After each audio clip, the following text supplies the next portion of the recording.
Is of course.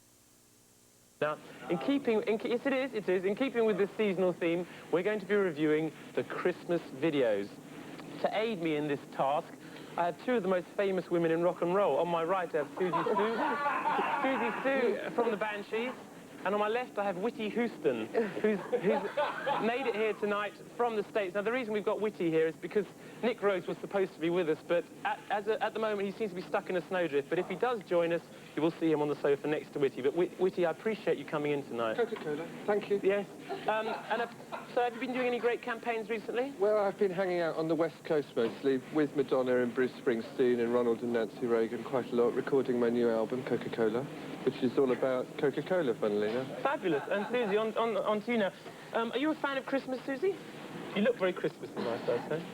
Yes, I like the fairy lights and the colours. Is there anything you don't like about Christmas? Financially, I don't like Christmas. It's a bit of a money-wise. I shouldn't think that's a problem for old Whitty here, though. Well, actually, I'm not really interested in money. I just think about people and love and soft drinks. Yeah, what are you going to be drinking? What are you going to be drinking at the Christmas table? Coca-Cola. Marvellous. Anyway, let's start off now.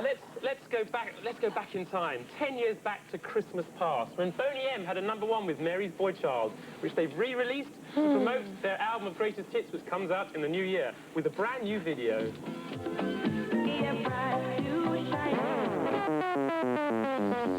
Well, there we go, 10 years ago, but it's been brought up to date with a smashing video. It's been remixed by Pete Hammond of PWL. Siouxsie, what was that video done 10 years ago? No, that was an up-to-date video. It certainly isn't like that 10 years ago. Right, well, I like the woolly lambs. Very Blue Peter-ish, but... It's getting a bit snowy in here, isn't it? Whitty, what about you? Well, I think Christmas is a time for loving and drinking, giving. Yes. Loving and giving. I like the little woolly lamb and the angels and the shepherd and everything, because God is in our lives all the time, I think. What were you up to 10 years ago, Siouxsie? Where were you when this came out first time round? I think we were probably doing a show in Purley, in one of the top ranks or something. Prime time. Prime time, and I think that was with the Human League. Whitty, where were you? I was working in a bottling plant for Coca-Cola at the time, funnily enough, which I now have a major investment in. Really marvellous. Yeah. Marvellous. Yes, what is Tell me, Siouxsie, how do you get your eyebrows so straight? Well, I train them. Train? Yeah, Lovely. milk on either side. You can see how much I enjoy your quaint English records. Oh, thank you. I wish I could say the same for you, Whitty, but... Well, more dialogue between the stars in a moment. After we're coming on now to another old chestnut, Dug Out the Ashes by Alexander O'Neill. It's a cover of an old Nat King Cole number where he enlists the help of Stevie Wonder. It's a little track called the Christmas Song. Chestnuts roasting on an open, this simple phrase. That's a track taken from the seasonal My Gift to You album, remixed by Jam and Lewis. Now, Whitney, problems with dandruff at the moment? Yes, my love. You can buy new here, apparently. Well, I usually actually use a remedy which involves drinking Coca-Cola, which replaces valuable moisture lost from the scalp. Yes? Yeah. Would you like to talk about the video? Well, Al's an old friend of mine. He was over at my house last Thanksgiving, actually. I think he's a lovely singer. Sung very well. Didn't he? Lovely voice. He's coming on strong. One day he's going to be a big smell in soul music, I think. And I'd like to give him a big thumbs up and all the encouragement in the world. Do you like all the encouragement in the world. Yeah, what was that all about? Now, come on, give me one moment in time, Whitney. What would you say was the sort of at the hub of that song? Well, I'm a person with a lot of loving inside of me, Tomo. Yeah. It is Tomo? Yes, Paul, yes. Lovey. And I just felt that the Olympics, we should all love each other. Run around a track a lot, get quite thirsty, drink some Coca-Cola maybe, cool off. Yep, the old Coca-Cola. Good boy. Susie, are you a fan of a traditional Christmas? Are you going to be sort of chestnuts roasting around a log fire, or is it going to be a nut roast in front of a Well, that's the thing. It's like that's probably one of the reasons why I'm weighing up whether to go home, because I won't be indulging with the turkey. But I don't know, getting back to Christmas and what we're looking at, the sort of visuals. I don't know. It's my favourite Christmas record of all time is "Things Fall Apart" by Christina. That was... Do you remember her? No. You don't? Well, that's a real shame, because it's a shame that was never made a huge hit. It should have been. It was a really good... When did that... How long ago did that come out? 1982? I remember that. Or 81, Christmas 81. It was quite bangly, wasn't it? Yeah, Yes, I things remember. fall apart, but they never leave my heart. Good morning, good night, it's Christmas. You missed that one, though. I did miss that one, yeah. That was a very good... Well, we'll come back to... Very good for, like, the wreckage of a party and sort of putting it on and cleaning up. What Christmas is really about. Yeah. Well, this is a song that's not really about what Christmas is really about. It's Playback, who are currently on their European tour.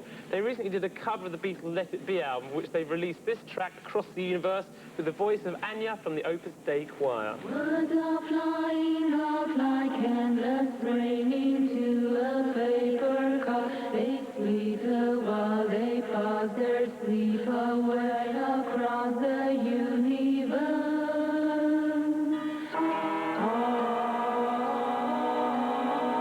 Nothing's gonna change my world.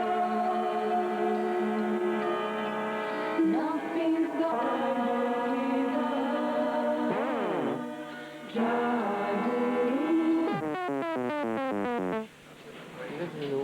Did you like that one, Susie? I don't like children, so that immediately turned off. But I'm glad I saw the toad. I have a fondness for toads. Have you made any decisions about Playback? Do you know much about them? No, nothing. Well, Whitney, I think you're pretty up on this, aren't you? A bit of a problem with crypto-fascist children, I must say. They're very big on the West Coast at the moment. And I don't know, I actually like Playback. I think they're all very gorgeous and lovely, and I like them, and I like the records, especially the instrumental stuff. But I do find it a wee bit dodgy, all the old posturing around and the shorts and the Hitler Jugend stuff and everything. Call me old-fashioned.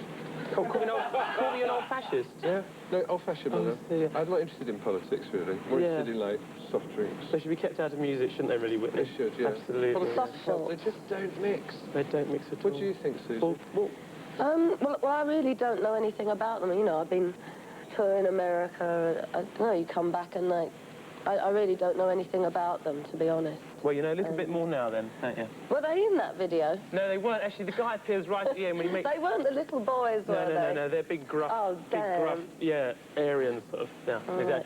Well, we're going to take a break now, and hopefully, over the next 2 minutes, maybe Nick Rose will have joined it. If not, we'll still have Do you like Whitney me and anymore? Susie. No, you're fine. You're doing right. I'm out there. Unfortunately, Whitty had to leave us, but as it happens, we found Bruce Springsteen in the green room, so Bruce has now joined us. Hey, Winnie!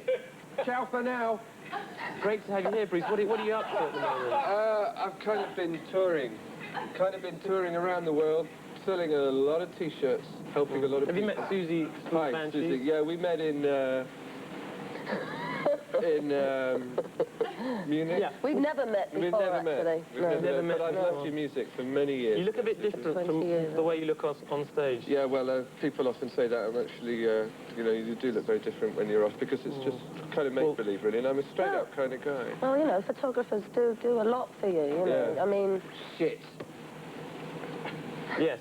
Now, the reason... That was marvellous. A few more of them, please.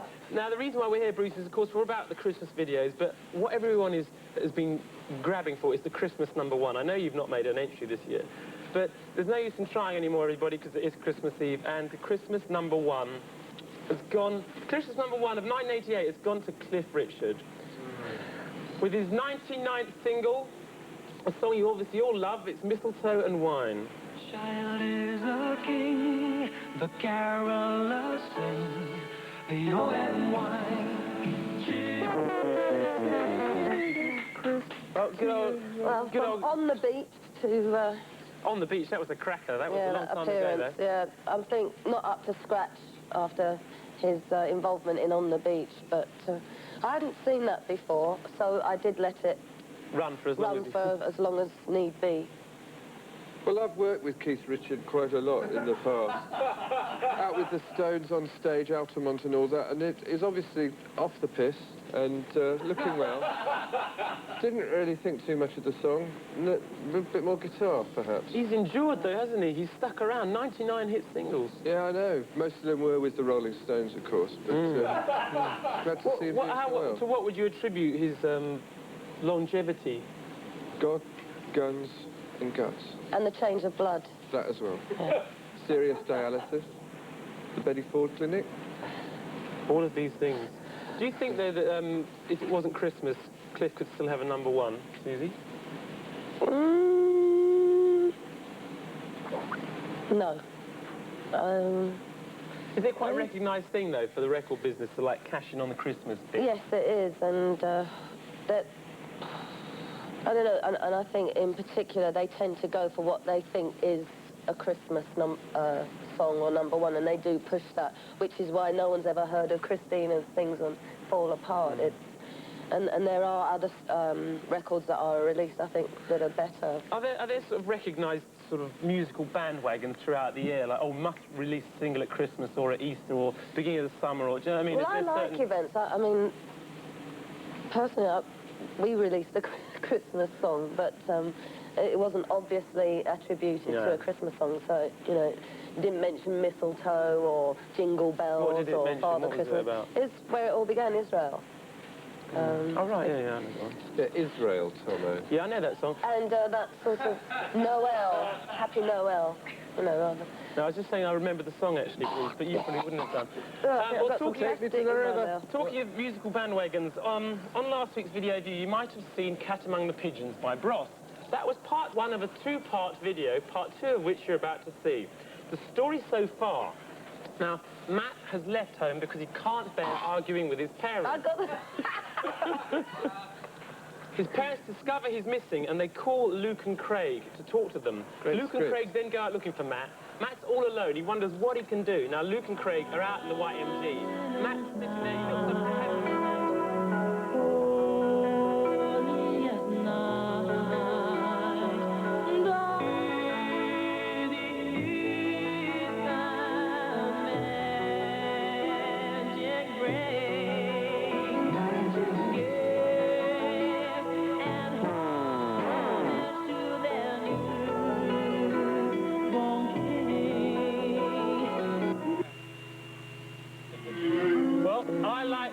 I like a happy ending. Now, Bruce had to leave us during that video because he couldn't actually take it. And now we've been joined by Richard Coles, the man, the myth, the hitmaker. Richard, good to have you with us tonight. Thank you, Tomo. Yeah?